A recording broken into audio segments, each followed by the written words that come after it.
Бүткүл мактоолор Аллах Таалага болсун. Биз аны мактайбыз. Андан жардам сурайбыз. Жана күнөөлөрүбүздүн кечиришин тилейбиз. Анын акыркы пайгамбары жана сүйүктүү элчиси Мухаммадка ага Аллахтын тынчтыгы жана мактоосу болсун. Пайгамбарыбыз мойнуна жүктөлгөн аманатты адамдарга толук жеткирди. Үммөтүнө баа жеткис акыл насаттарын айтып кетти. Караңгылыкка баткан бактысыз жашоодон акыйкат нуруна чыгарды. Чындыгында адам баласынын бул дүйнөдөгү жана акыреттеги бактылуулугу ислам динин бекем кармануусунда.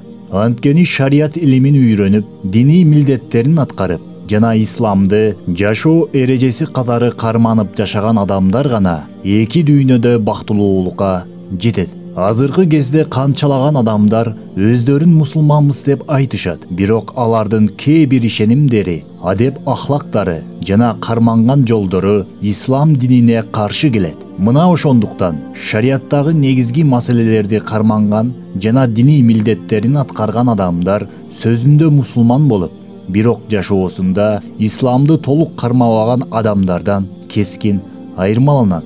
Эгерде ким исламды бекем карманууну кааласа, анда сөзүндө гана мен мусулманмын деп жүргөндөрдөн айырмалануу үчүн шариаттагы түпкү негизин түзгөн маселелерди бекем кармануусу керек.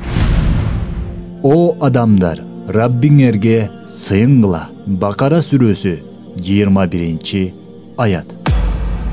Сен бул жашоого ой жүгүртүп көрдүң беле? Биз кайдан келдик? Бизди бул дүйнөгө ким жаратты жана биздин бул жашоого жаралуубуздун максаты эмне? Ошондой эле бул жашоодон кийин кайда барабыз?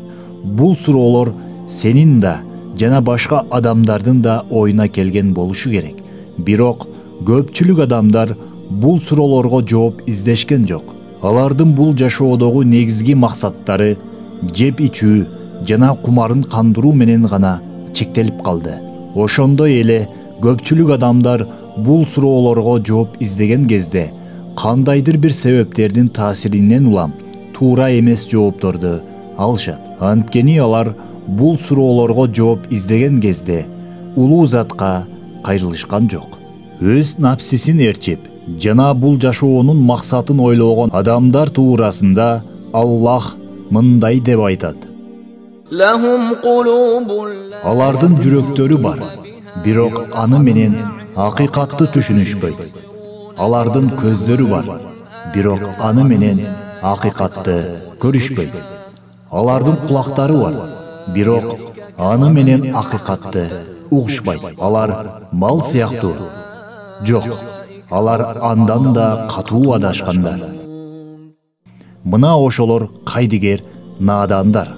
Араф сүрөсү 179-аят.